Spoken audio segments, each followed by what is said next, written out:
Você está no Profetizando 2025 e é tempo de ouvir tudo aquilo que Deus tem a nos falar, nos preparando para o novo ano que está chegando. Então abra os ouvidos, abra o coração, pega papel e caneta e se prepare porque Deus vai falar contigo agora.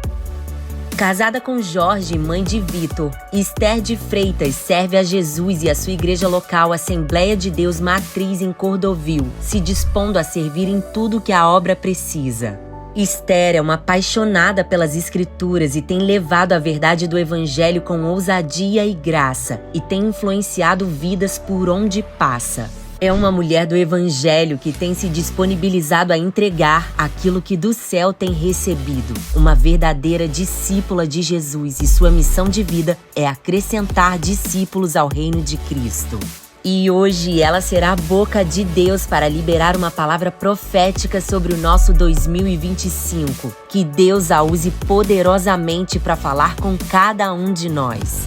Com muita alegria e satisfação, vamos receber agora Esther de Freitas. Está aqui mais uma vez.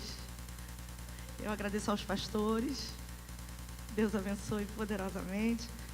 Agradeço a confiança por me dar a oportunidade de falar à igreja.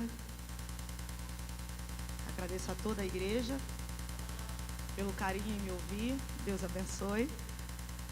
Convido vocês a abrirem suas Bíblias na carta aos Gálatas, capítulo 4.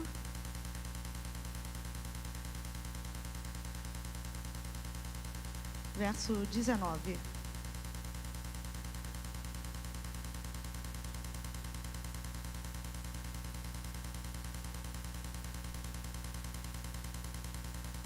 Está escrito assim: meus filhos, por quem de novo sofro as dores de parto, até Cristo ser formado em vós. Orei ao Senhor e o Senhor me trouxe esta palavra. Vou demorar, serei bem breve. Eu não tenho pretensão em gastar todo este assunto da carta aos Gálatas. É uma carta extremamente importante, de uma profundidade muito grande, e que o Senhor tem falado comigo de uma forma bem pontual. E eu quero dividir este assunto com os irmãos. A carta aos Gálatas é a primeira carta escrita pelo apóstolo Paulo entre os anos 49 a 57, porque há controvérsias devido às datas de escrita, há algumas divergências. Mas todos chegam a um consenso de que é escrita pelo apóstolo Paulo e é a primeira carta escrita por ele. Paulo nunca escreveu cartas de estudo. Ele nunca tirou tempo para escrever cartas de ensino apenas. Todas as cartas do apóstolo Paulo são circunstanciais. O que é isso? Ele escreve para tratar de assuntos relacionados a problemas que estavam acontecendo em certas igrejas.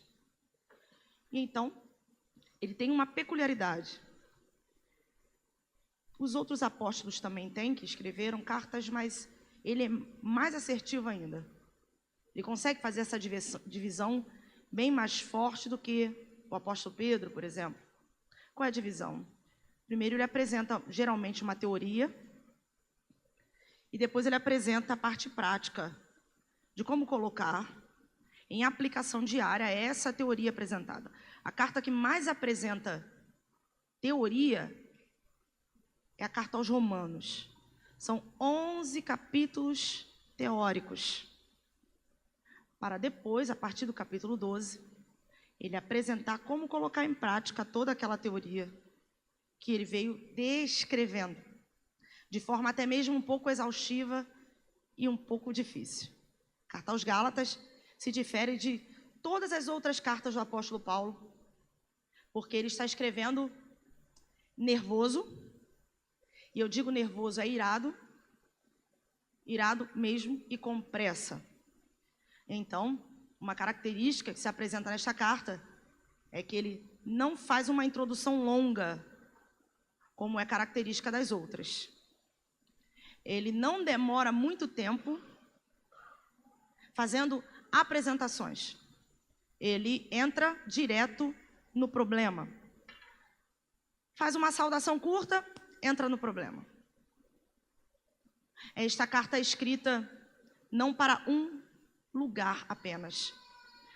Galácia, ao que tudo indica, era uma região. De novo, apresento para os irmãos a possibilidade de haver controvérsias. Há uns que entendem que Galácia era, sim, uma cidade. Mas a grande maioria dos teólogos acabam optando pelo fato de que era uma região que tinha algumas cidades dentro daquela região. E então, por entender assim, teólogos colocam a escrita desta carta entre a primeira e segunda viagem do apóstolo Paulo, capítulo 13 de Atos. Algumas cartas do apóstolo você consegue localizar no livro de Atos. Gálatas é uma delas.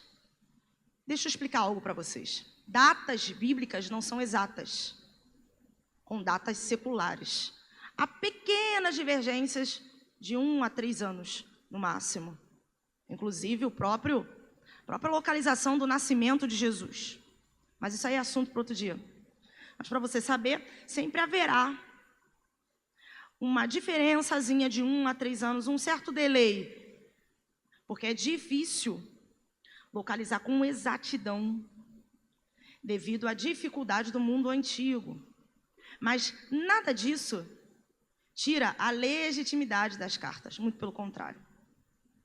Essa carta é localizada entre a primeira e segunda viagem do apóstolo Paulo. Então, entende-se que essa região da Galácia compreendia as primeiras cidades que o apóstolo Paulo prega o evangelho. Capítulos 13 e 14 de Atos dos Apóstolos. Que cidades são essas? Listra, Derbe, Icônio e Antioquia da Pisídia. Não Antioquia da Síria. Antioquia da Síria é onde ficava a base da igreja gentílica em Atos. A gente consegue entender isso no capítulo 11 de Atos, muito bem explicado. Se a igreja de Jerusalém era a base da igreja cristã judaica, a gente fala cristã, porque nós já sabemos que é cristã, mas naquela época não era assim que os cristãos eram chamados. Em relação à igreja judaica, principalmente. Depois, em Antioquia para frente, a gente começa a ver eles serem identificados como cristãos. Mas antes eram conhecidos como os do caminho. E por que essa dificuldade?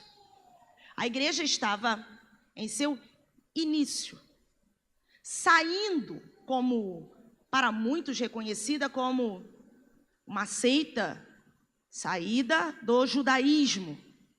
E então, como ela estava em seu início, havia certas dificuldades ainda relacionadas ao ensinamento do que era Jesus e do que era a religião judaica. Para compreender, vou passar rapidinho. Sei que vocês são espertos e vão entender facilmente. Amém? Quando o apóstolo Paulo escreve a esta igreja, o apóstolo Paulo está escrevendo a uma igreja gentílica, gentios. Quem são gentios? Todos aqueles que não são judeus, ou pelo menos gentios não convertidos ao judaísmo, porque haviam gentios que se convertiam ao judaísmo, chamados prosélitos. Mas, basicamente, esta igreja era formada por gentios convertidos a Jesus Cristo, reconhecendo-o como o Messias, o Redentor, o Salvador. A gente consegue compreender essa certa divisão que a igreja começa a tomar no livro de Atos.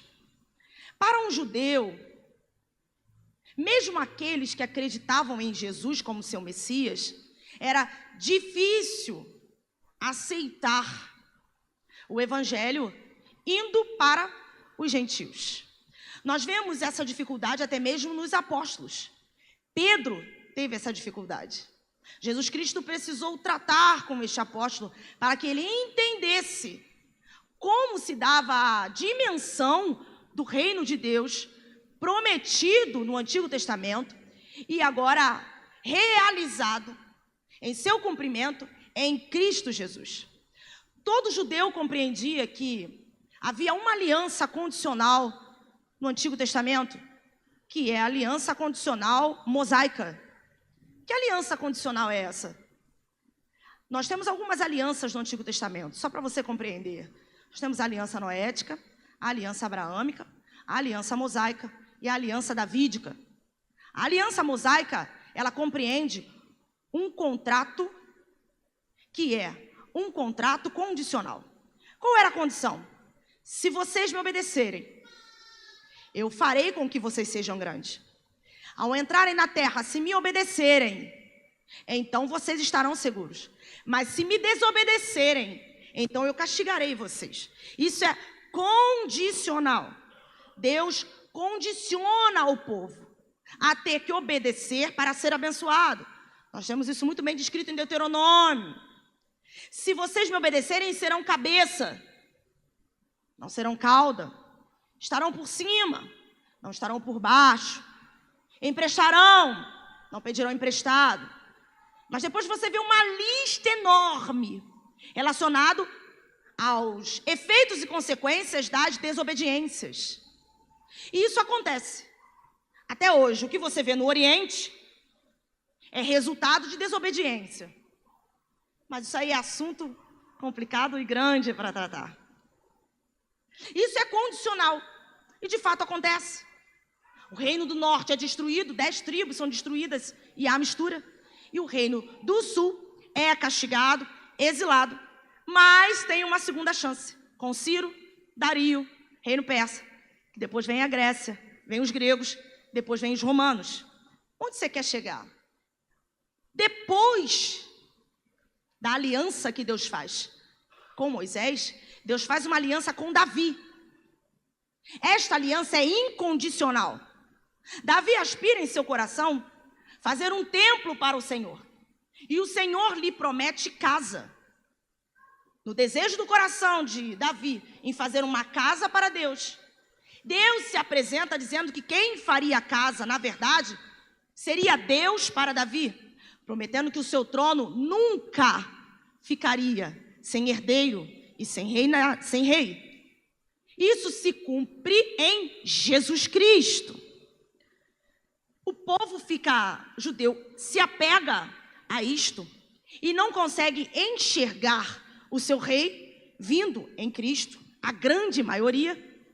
Mas mesmo aqueles que reconhecem este rei, ainda assim, culturalmente e religiosamente se apega à aliança mosaica, condicional, que tinha alguns sinais para essa condição, 3 das quais eram principais: guardar o sábado, circuncisão e fazer a dieta, que estava relacionada a um ponto que vocês devem conhecer com certeza: não comer carne de porco. Esses eram os 3 principais pilares do sinal relacionado à aliança do Senhor com Moisés, condicional. A circuncisão era feita nos homens, mas se um homem se circuncidasse, toda a casa estava debaixo dessa aliança, ponto. Então, quando Jesus Cristo vem, quando o evangelho é pregado, Jesus já está em uma certa dificuldade com relação aos próprios judeus. Por quê? Porque os judeus de Judá, onde estava o templo em Jerusalém, se consideravam judeus superiores aos judeus da Galileia, que era justamente onde Jesus mais mostrou e mais manifestou o seu ministério, e onde justamente os discípulos trabalharam e de onde vieram. Para os judeus de Judá, os judeus da Galileia eram judeus de segunda categoria, porque muitos não guardavam o sábado, muitos não seguiam a dieta e tinham muito contato com gentios. Não à toa, Uma das discussões de Jesus, das variadas, era justamente porque os discípulos não lavavam as mãos. Jesus se assentava com pecadores para comer. Para os judeus de Judá, especialmente doutores da lei, isso era inaceitável. Porque eles entendiam que sentar-se à mesa com um judeu, com um gentil, era contaminar-se. Mas não somente no sentido que a gente pode achar pejorativo, mas espiritual. Por exemplo, quem garantia para um judeu que um gentil não tinha chegado perto de morto? Que um gentil não tinha fornicado? Que um gentil não tinha adulterado? Como sentar à mesa com alguém que pode estar espiritualmente sujo? Tem grande chance de estar sujo. Então, sentar à mesa é impossível, andar ao lado é impossível, conversar é impossível, entrar dentro da casa de um gentil, esquece. Não podia. Era inaceitável. Nós vemos no livro de Atos que estes apóstolos, agora antidiscípulos, galileus, que enfrentaram o mesmo problema com os seus próprios conterrâneos, agora têm dificuldade de compreender que o reino de Deus é para os gentios. Por isso, o doutor Lucas, de forma fantástica, gasta o seu tempo maravilhoso para escrever uma obra dividida em duas partes: o Evangelho e o livro de Atos. É uma obra só, dividida em duas partes. O seu Evangelho é o Evangelho dos marginalizados, dos esquecidos, dos abandonados, das crianças, das mulheres, dos doentes, dos gentios, dos pobres. E quando ele apresenta o livro de Atos, ele foca em dois tipos de ministério. Por isso que, se você analisar bem, o nome Atos dos Apóstolos apresenta algumas dificuldades, visto que não foi Lucas que deu esse título. Esse título foi dado pelos exegetas, teve um título que foi dado antes por um pai da igreja, e também dado pela editora. Não tem título. O título anterior era Atos de Todos os Apóstolos. Foi trocado. Atos dos Apóstolos. Alguns teólogos entendem que, na verdade, o título deveria ser Atos do Espírito, ou pelo menos Evangelho do Espírito. Por quê? Você não vê os outros apóstolos em operação o tempo inteiro. Você não sabe para onde foi Tomé. Você vê isso na tradição da igreja. Livros da tradição da igreja. Biblicamente, não. Nós não temos acesso ao ministério dos outros apóstolos. A gente tem citado aí João 3 vezes, o apóstolo Tiago, que morre logo no início como o primeiro mártir dos apóstolos. Mas a gente tem, de forma bem pontual, Pedro e Paulo, que é o apóstolo, como ele mesmo se coloca, nascido fora de tempo.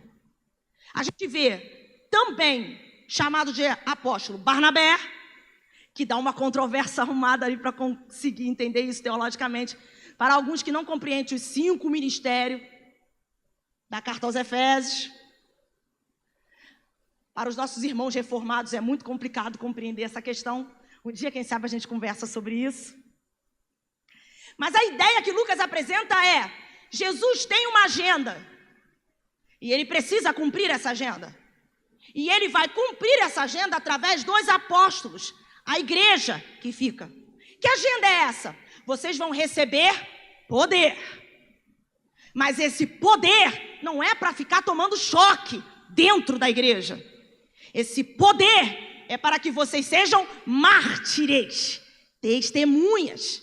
Testemunhas onde? Não é só em Jerusalém. É no estado da Judéia, é no estado da Samaria e confins da terra. Agenda dada. O Espírito vem, mas a igreja começa a ficar presa em Jerusalém. Mas Jesus havia dado uma agenda. E então Lucas apresenta 2 ministérios. Pedro tem dificuldade de compreender essa agenda, assim como os outros apóstolos. E então a gente vê como o Espírito Santo vai conduzindo Pedro a esse entendimento. Até o capítulo 12 nós temos o ministério da circuncisão. Capítulo 13 em diante, ministério da incircuncisão. E eu acho interessantíssimo que Deus não força a barra. Apesar de ensinar Pedro sobre a importância da incircuncisão, não o obriga a trabalhar naquilo para o qual ele não é chamado. Pelo contrário, levanta um específico para tal. Compreender isso é respeitar os ministérios alheios e compreender que Deus escolhe, Deus chama, Deus envia e capacita, não como eu acho que tem que ser. Mas se eu tenho um chamado, devo respeitar o chamado do outro. E isso está muito bem descrito no livro de Atos, de forma fantástica. Deus precisa educar o apóstolo Pedro para que ele entenda, para que ele consiga compreender quem vai ser chamado aí na frente, quem está sendo escolhido aí na frente. E quem é? Paulo. E como Paulo é escolhido? O pior, no sentido da minha visão de escolha. Na Bíblia, um assassino em série, um serial killer. Paulo entrava nas casas, arrastava mulheres, arrastava homens, arrastava as crianças, matava e mandava matar. Olhando para ele, na sua própria visão, ele estava correto. Por quê? Porque ele mesmo diz de si, fariseu de fariseus, judeu, muito zeloso na lei. E no seu entendimento, ele achava que estava fazendo o certo, o correto, que não estava errado diante de Deus. Pelo contrário, esse é o certo, pois este povo faz parte de uma seita que está torcendo o que é o judaísmo. Que interessante. Ele consente na morte do primeiro mártir cristão, Estevão. Se você abrir a sua Bíblia em Atos 7, você não vai ver ninguém pregando como Estevão.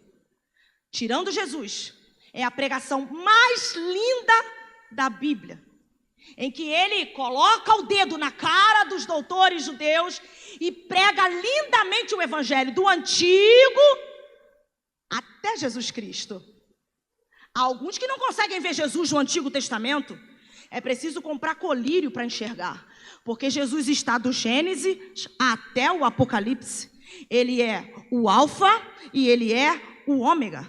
Na verdade, o autor da carta aos Hebreus, que eu acho fantástico, Deus ter escondido quem é, porque senão quem tem amor por esse tipo de coisa iria praticamente idolatrar, porque a inteligência contida ali é fantástica. O autor da carta aos Hebreus é um elo entre o Antigo e o Novo. Alguém me perguntou, você prefere o Novo ou você prefere o Antigo? Ah, caramba. Aí complica, né? A verdade é que os dois são um testamento dividido em duas partes. O Novo sem o Antigo fica sem explicação. O Antigo sem o Novo, sem sentido. Cristo é o elo que une as duas partes. Aquilo que veio na época que precisava, para o que precisava, e que agora vira sombra para aquilo que é o cumprimento, e que agora é o que dá sentido e legitima tudo o que veio antes, Cristo. Hebreus faz esse elo, um dia a gente conversa sobre isso, faz esse elo entre os dois testamentos. Que elo é esse? Jesus. Sem ele, nada do que foi e nada do que é faz sentido algum, muito pelo contrário. Alguém me perguntou, mas Esther, eu prefiro o Antigo, gosto mais do Antigo, tudo bem, mas deixa eu te dizer uma coisa. Se você vive com alguém que de repente vai embora, e essa pessoa te escreve cartas, e você vive abraçado a cartas, enquanto essa pessoa está longe, e você beija as cartas que recebe dela, abraça as cartas, guarda as cartas, cheira as cartas, vive com essas cartas, personificando quem você ama e está longe. De repente, essa pessoa de longe vem embora e agora está perto de você. Você larga as cartas ou você vai abraçá-la? Não faz sentido nenhum abraçar as cartas de quem estava longe quando agora está perto. Como assim, Esther? O Antigo Testamento são cartas de amor daquele que estava longe e agora você chegou. Então não faz sentido abraçar aquilo que era sombra e deixar aquilo que é a realidade. Como é difícil para os gentios compreenderem, quanto mais um judeu. Se era difícil naquela época, hoje, muito mais difícil. Para você conseguir lidar com essa questão, é muito complicada. Paulo teve que lidar com isso e eu acho incrível como Deus escolheu o mais zeloso dos judeus para mostrar: eu salvo até aquele que teria a menor capacidade de entender. Por quê? Porque é uma questão de raça, é uma questão de cultura, e já havia se tornado uma questão de se achar povo especial. Onde estava isso? Jonas. Porque Jonas teve dificuldade em ir para Nínive. Não era só medo, era porque ele sabia que Deus queria salvar quem ele não gostava. Fiquem calmos, tá? Eu preciso dar essa volta para você compreender, senão você não vai compreender nunca. O sentimento do judeu era: graça para mim, lei para eles. E eu acho interessante como que Pedro está também em Jope. Vou falar sobre isso. Para onde Jonas foge, para o porto, para ir para um lugar totalmente oposto. Deus dá uma ordem linda: vai para a grande cidade. Não vou. Bem, você escolhe, ou grande cidade ou grande peixe. Para onde você prefere ir? De qualquer forma, tu vai para onde eu mandar. Por quê? Eu vou te vomitar e você terá que pregar. Quem nós somos, Esther? Os vomitados. O sal da terra. Calma que você vai ficar um pouco confuso, mas você vai compreender. Só consegue entender o que é dar perdão quem entende a dimensão do perdão que recebeu. Essa era a dificuldade que existia nesse povo. O coração fechado. Nós temos a lei. Nós somos povo escolhido. Deus levanta Paulo, chama ele. Primeiro o cega, para depois o fazer enxergar direito. Porque para tu enxergar direito, primeiro você tem que ficar cego naquilo que tu acha que tu sabe e não sabe nada. Então perde a visão para poder enxergar direito. Esse é Paulo. Quer pregar desesperadamente, mas não é a hora. Deixa eu te fazer uma pergunta. Se entrasse aqui agora alguém que mata crente e dissesse: me converti, tu ficava? Claro que não.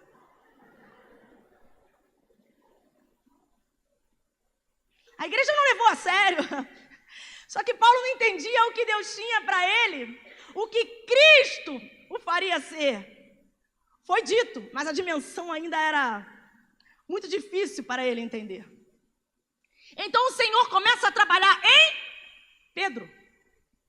Isso é fantástico. Pedro está em Jope. Ressuscita uma mulher, uma discípula. Sobe para o eirado. Está com fome.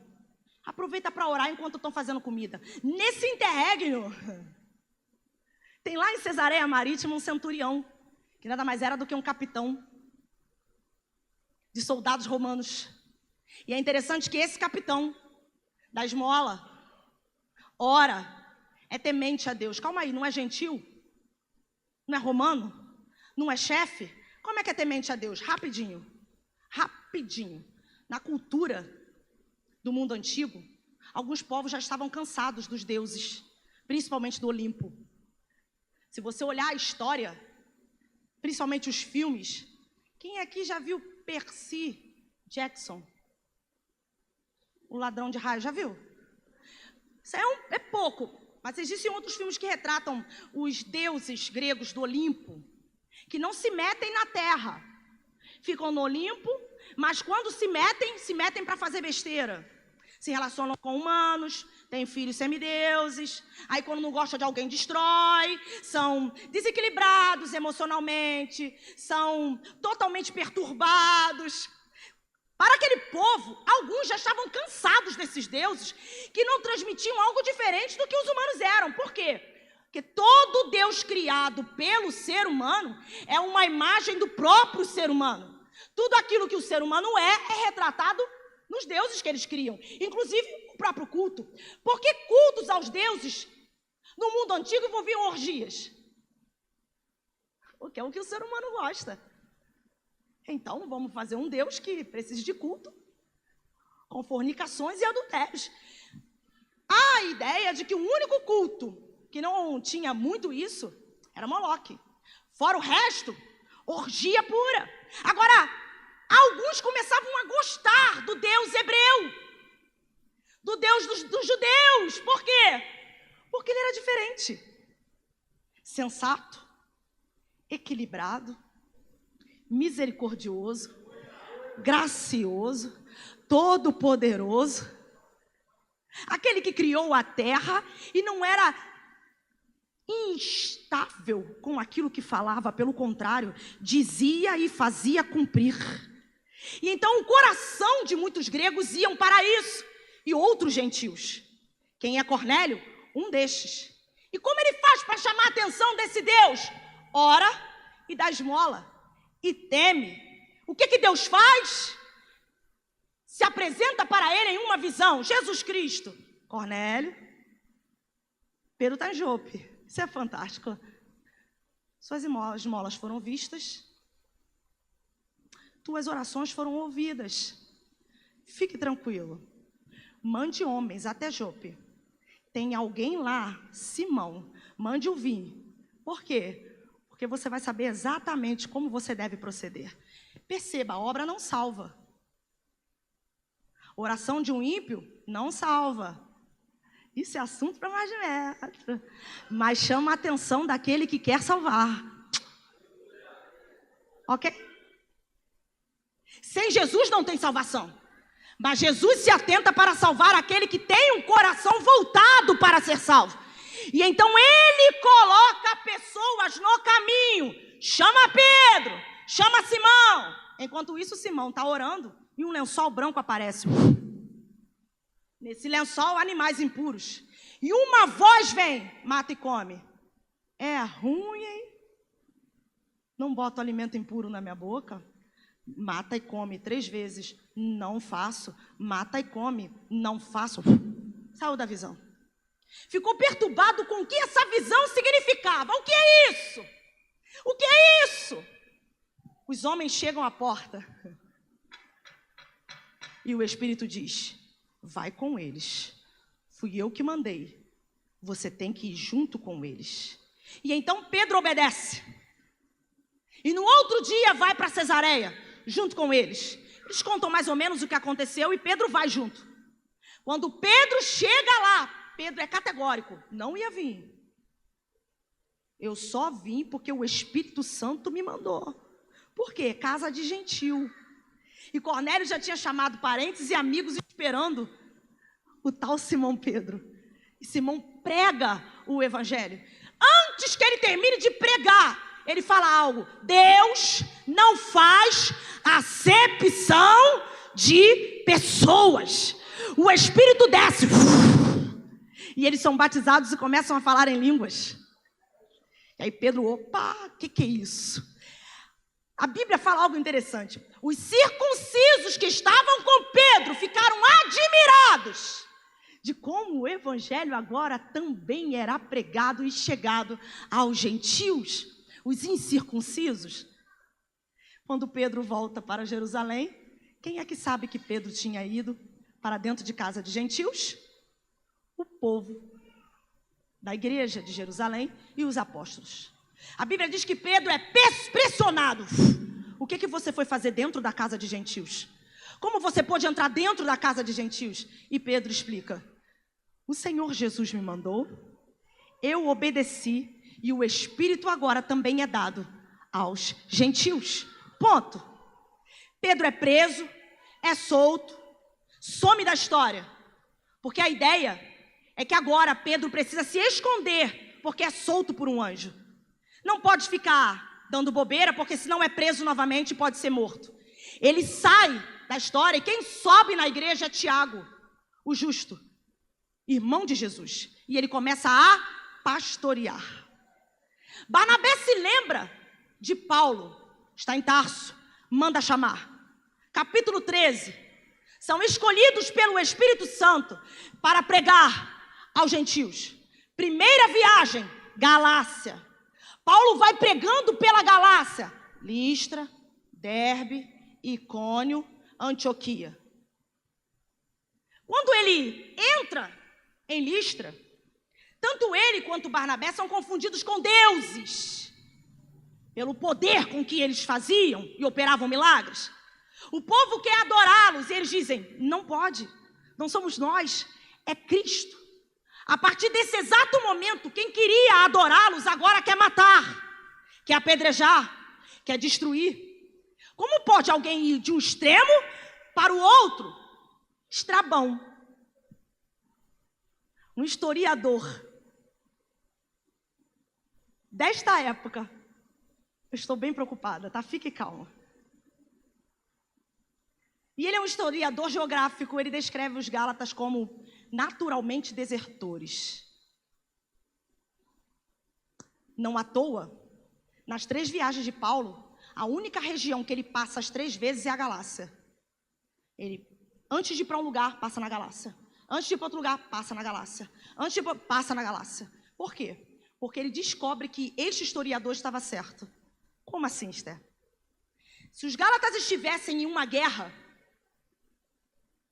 e eles apoiassem um lado A por alguma quantia, se no meio da guerra o lado B oferecesse uma quantia maior, era instantâneo. Isso é história.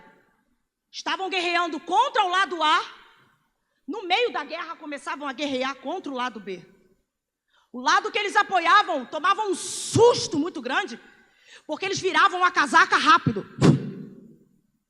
Isso era natural dos Gálatas. Quando Paulo termina de pregar nessa região e ele desce para Antioquia, ele fica sabendo que tem homens que se converteram a Jesus, judeus que se converteram a Cristo, os chamados judaizantes estão indo pelas igrejas onde Paulo pregou o evangelho e dizendo que Jesus é bom, que Jesus é importante, que Jesus é maneiro, mas só ele não salva. Que é preciso primeiro você se tornar um judeu para aí sim ter direito ao reino e à salvação. Só Jesus não salva. O traço de temperamento do apóstolo Paulo é colérico.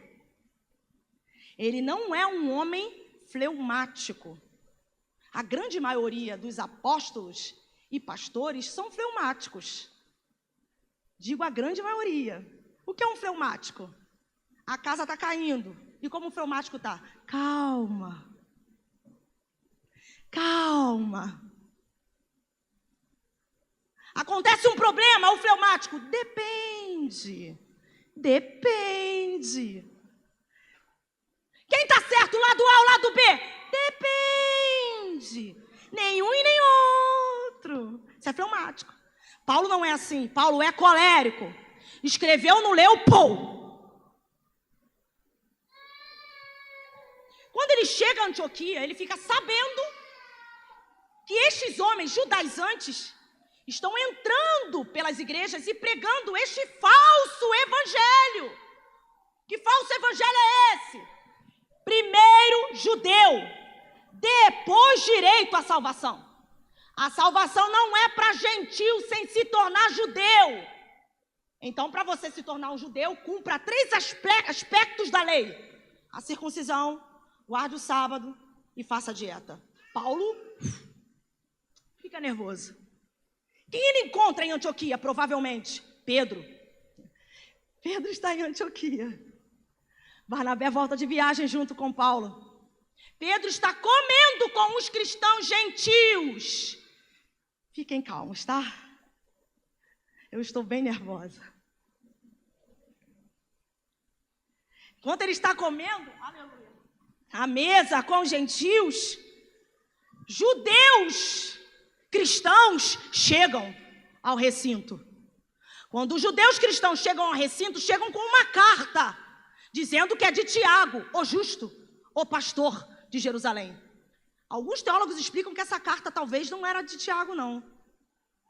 que nem foi Tiago que mandou nada. E Tiago nem estava sabendo.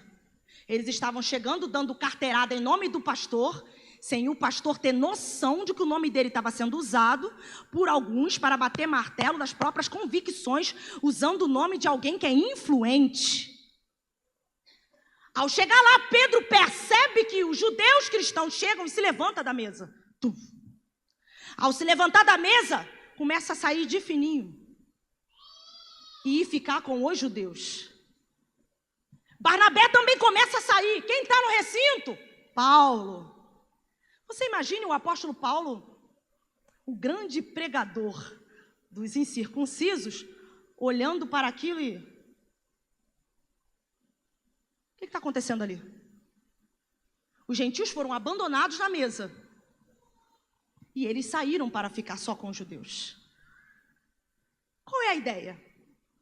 Pedro não queria que os judeus se sentissem ofendidos, porque era uma questão cultural religiosa. Não coma com gentios. O pastor se levanta para não deixar a ofensa entrar. Mas só que tentando proteger os seus discípulos, ele estava expondo os discípulos de Paulo. Então, se o pastor não levanta, são as suas ovelhas que sofrem. Se Pedro levanta para proteger os seus, agora Paulo levanta para proteger os seus. Preste bem atenção. Paulo começa a dizer: que dissimulação é essa? Que síndrome de camaleão é essa? Quando está com um é uma coisa, quando está com o outro é outra? Mas virou a casaca rápido. Por que Paulo diz, eu repreendi porque se tornou repreensível? Qual era a ideia? Vocês estão levantando a parede que Cristo derrubou. Se os gentios que são cristãos, ao observarem que vocês se levantam, vão entender que o evangelho que eu prego está errado. Por quê? O evangelho da discórdia. O evangelho de que precisa cumprir rituais humanos exteriores para a salvação. Dissimulação é o maior perigo que existe. É você fingir que é, fingir que está, mas a menor provocação você virar a casaca. É aquele evangelho do que eu digo uma coisa, mas eu faço outra. É aquela vida que eu prego o amor, mas eu odeio todo mundo. É aquela vida que eu faço coisas, mas eu digo para o outro que é proibido. Tenho pavor de dissimulação. Tenho medo de me tornar dissimulada, pregando algo que eu não vivo. O Senhor Jesus Cristo falou comigo: Esther, conserte as suas arestas para 2025. Limpe as síndromes de camaleão que existem em você. Pregar e não viver. Viver e não pregar. Por quê? Porque se alguns pregam e não vivem, outros dizem que preferem não pregar porque não vivem. Viva o que pregue, pregue o que vive.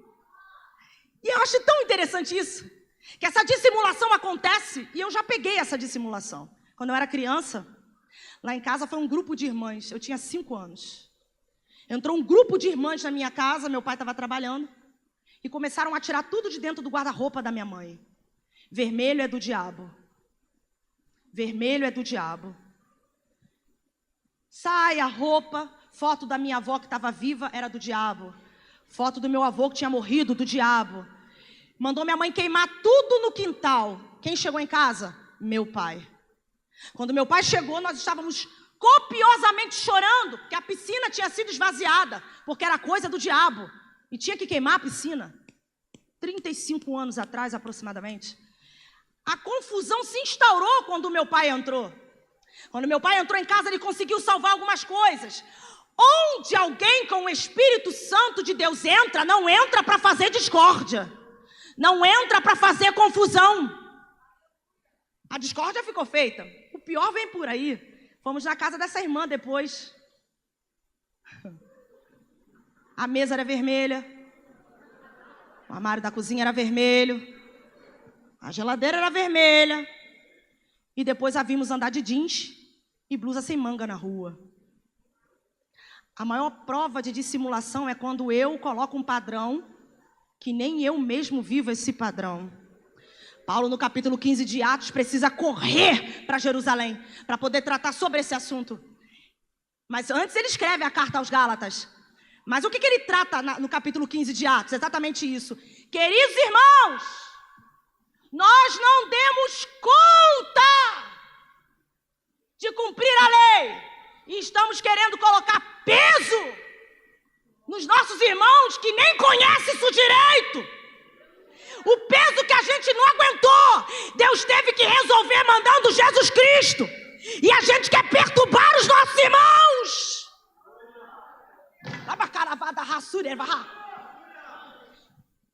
Já cortou bem lá.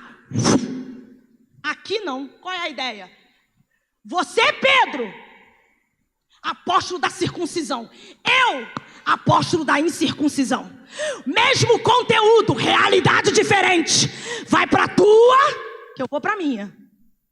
O conteúdo não muda, mas respeite a realidade do outro. Isso é a coisa mais difícil que existe. É quando eu nasci no evangelho e eu quero exigir alguém que chegou ontem a ser como eu sou de uma hora para outra. Qual o nome disso? Dissimulação. Você deu essa volta toda, sim, para falar justamente sobre isso. O quê? Paulo escreve a carta. E como ele escreve? Estou nervoso, hein? Estou irado e estou perplexo com o quê? Como que vocês viraram a casaca tão rápido? Foi eu sair daí. Entrou gente aí para pregar diferente do que eu prego. E vocês já viraram para o outro lado? Começaram no espírito? Vão terminar na carne? Começaram na graça, agora querem ser salvo pelo mérito? Qual é a ideia? Quando eu coloco para mim leis exteriores para ser salvo, eu, de uma forma bem clara, estou dizendo, só Jesus não salva. Preciso de fatores exteriores para me salvar. Então Paulo começa a escrever: vocês corriam tão bem, quem os desviou da verdade? Quem tirou vocês do caminho? Quem tirou vocês da rota? Paulo vai afunilando e vai escrevendo. Vocês não estão percebendo, não? Que a ideia é isolar vocês para ganhar vocês contra mim? Isso é bem antigo. O que é antigo? Quando falsos profetas e apóstolos querem entrar na igreja, eles não entram com um ensino direto na igreja. Eles entram descredibilizando líderes. Tirando a credibilidade do líder, você confunde todo o rebanho. Estavam batendo em Paulo, dizendo que era falso apóstolo, para poder simplesmente pegar o bando e pegar a igreja para si. Não gostam de começar do zero, gostam de pescar em aquário alheio. Chegam de fininho e começam a pregar outras verdades. E Paulo escreve: mesmo que um anjo desça do céu, não caia nessa lábia. Mesmo que venham outros, eu mesmo pregar outro evangelho, seja maldito. E o que é o evangelho? Ninguém tem direito a nada. Todos pecaram. Somente a graça de Jesus salva. Sempre que eu quero ser digna de salvação, eu vou me sobrepor a alguém. Se eu uso um tipo de roupa para me dizer que eu mereço, eu vou me sobrepor a quem usa uma roupa diferente. Se eu nasci em um contexto de família específico, eu vou achar que eu sou melhor do que quem veio em outro contexto. É por isso que a graça de Deus, ela nivela. Eu não sou mais salva que você porque nasci no evangelho, numa casa cristã. Mas isso acaba com quem tem prazer da salvação pelo mérito. Graça incompreendida sempre gera ciúme. Sempre. Quando Deus levanta alguém totalmente totalmente fora do padrão. Quem estabelece um padrão fica nervoso. Eu posso falar, sou crente velha. Isso é bem interessante. Vou tocar num ponto aqui. E um ponto bem interessante. Mesmo conteúdo, realidades diferentes. Preste atenção. Crente novo que veio do mundo, qual é a tentação dele? Festas, baladas, bebida, orgias. Se ele vem desse mundo, ele sente desejo para isso. A tentação pode ser um laço para isso. Mas e crente velho, é tentado como? Tem crente velho aqui? Tem não? Quem tem mais de 10 anos de crente? Quem tem mais de 15? Qual é a tentação do crente velho? Que sou eu. Qual é a minha tentação? Você viu o tamanho da saia da irmã, como ela chegou na igreja? Você viu a outra que cortou o cabelo? Você viu que sentou no meu lugar? Você viu que só a outra canta? Você viu que a outra entrou de calça? Você viu que a outra andou com aquele negócio? Você viu que a outra passou maquiagem? Você viu que a outra passou batom? Aí Paulo diz, ninguém merece nada.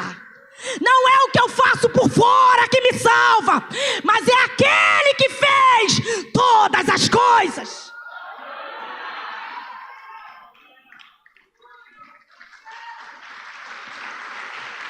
Esther, o que você está pregando? Paulo ensina a esse povo, eu estou sentindo dor de parto, de novo. Quem aqui tem filho? Seu filho nasceu, correto? E quer voltar de novo para sua barriga, tu deixa? Quando eu abraçava minha mãe, minha mãe dizia assim, quer voltar para a barriga? Deus me livre, some daqui. Aí Paulo diz assim, eu estou sofrendo as dores de parto de novo, porque eu já gerei vocês, vocês já nasceram, mas não têm capacidade de crescer. Vocês estão querendo voltar para a escravidão. Saíram da escravidão. Quer voltar para a escravidão? Estou eu de novo sentindo dor de parto. Por quem já nasceu e volta para a barriga. Sinto dor de novo, nasce. Volta para a barriga. Sinto dor de novo, nasce. Volta para a barriga. Não nasceu. Cresça. Corta o cordão umbilical. Cresce. Vai embora. Seja maduro. O que é maturidade? Eu vou te explicar. Paulo diz assim, a lei era um aio, um pedagogo. Para que servia a lei, Esther? A lei é má? A lei é boa. Quem é mau então? Eu. A lei chega e diz assim, dá para tu? O quê? Não cobiçarás. Quem aqui nunca cobiçou nada? Eu quero conhecer você, quarta pessoa da Trindade. Nos 10 mandamentos, estou falando dos 10. Tem uma pedra de tropeço, o 10º mandamento, não cobiçarás. Porque você pode não adulterar, exterior. Você pode não roubar, exterior. Você pode não dar falso testemunho, exterior. Mas você pode, por dentro, cobiçar. Eu posso estar aqui cobiçando teu cabelo, teu sapato, teu marido, tua roupa. Você sabe? Não. Só se isso se transformar em comportamento. Agora tem um que sabe.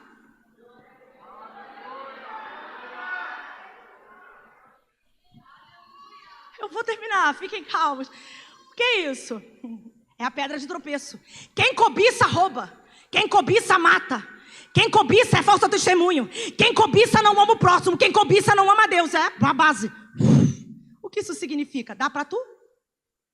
Quando você olha para algo e diz assim, eu quero aquele sapato. Não vou tratar de inveja e cobiça agora. Mas, o mandamento já quebrou. Aí você diante da lei diz, o que eu faço? A lei diz, não sei, se vira. Eu sou boa, o ruim é tu. E aí, como é que tu faz? Paulo explica. Para que serve a lei? Para que serve a lei? A lei, ela serve como um pedagogo. Ela pega você e diz, para tu não dá para ser salvo, mas eu conheço um. Que me cumpriu todinha. Quem é ele? Pega na nossa mão e diz, eis aqui, Jesus, o Cristo, o Filho de Deus. Siga Ele, porque Ele me cumpriu por inteiro. Então qual é a ideia? O imaturo precisa da lei. Paulo diz, quando éramos imaturos, precisávamos da lei. Porque a lei faz o quê? Pode, não pode. Pode, não pode. Pode, não pode. Pega uma criança de 2 anos. Coloca naquela bateria. O que você acha que ela vai fazer ali? Coloca naquele violão maravilhoso ali. O que você acha que ela vai fazer? Se não tiver alguém olhando ela. Ela precisa de quem junto com ela no violão? Um pedagogo. Sai daí. Vem pra cá. Vai pra lá. Sai daí, passar para cá. Não pode, pode. Agora Paulo diz, quando veio a plenitude e veio o Cristo Jesus, a lei agora não é mais necessária. Por quê? Porque agora você não segue porque não pode, não pode. Agora você obedece por amor. A pior coisa do mundo é você ter que viver dizendo para alguém, não pode. Pode, não pode, pode. O tempo está passando, o tempo está passando. E alguém nunca cresce. Deixa eu te dar uma notícia. Cresça. Cresça. Ande com as próprias pernas. Eu vou apertar. O pastor me perdoa, mas eu vou falar. Aprenda a andar sem precisar viver dentro de gabinete.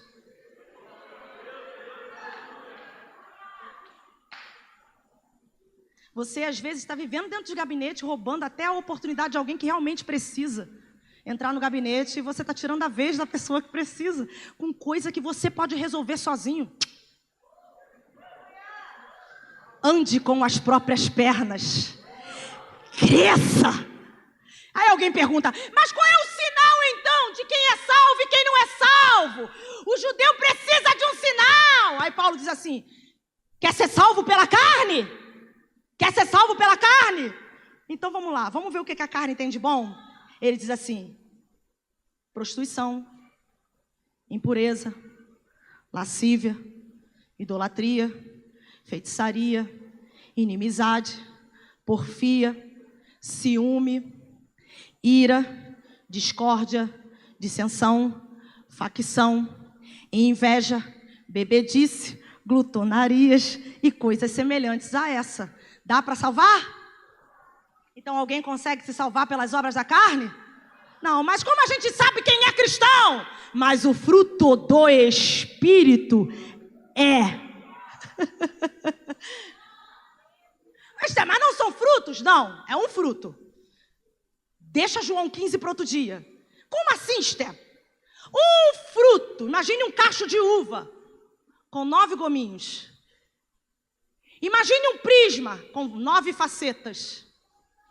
O fruto é o amor. E as outras virtudes, o amor em ação. Porque não existe amor, só sentimento. Se é só sentimento, não é amor, é paixão. E a paixão é passageira, mas o amor frutifica e tem atitude. Então como é que é, Esther? Me explica. O fruto do Espírito é amor. Alegria, o amor se regozijando. Paz, o amor descansando. Longanimidade e benignidade, o amor fazendo bem ao seu inimigo.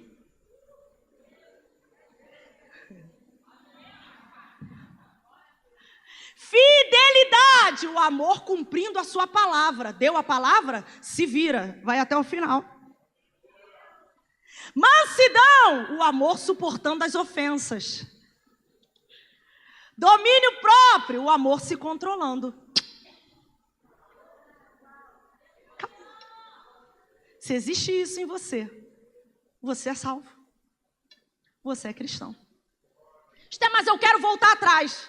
Se você quer voltar atrás, você nunca vai conseguir chegar a lugar nenhum. Sai da barriga e cresce. Bota para 2025 uma meta. Vou crescer. Não vou voltar para dentro da barriga do meu pastor. Não vai dar dor de cabeça para os meus líderes. Vou aprender a ser um liderado que tem capacidade de liderar. Isso é crescimento. Isso é maturidade. 34 anos que eu vivi com a minha mãe. Nunca vi minha mãe dentro de gabinete. Ela sabia, isso aqui dá para eu resolver. Isso aqui eu consigo. Isso aqui eu tiro de letra. Isso aqui eu resolvo. Isso aqui eu vou resolvendo. Porque tem coisas que ninguém pode te ajudar perfeitamente. É você que vai ter que aprender a lidar com os teus próprios problemas e enfrentar os teus inimigos todos os dias. Está pronto para crescer em 2025?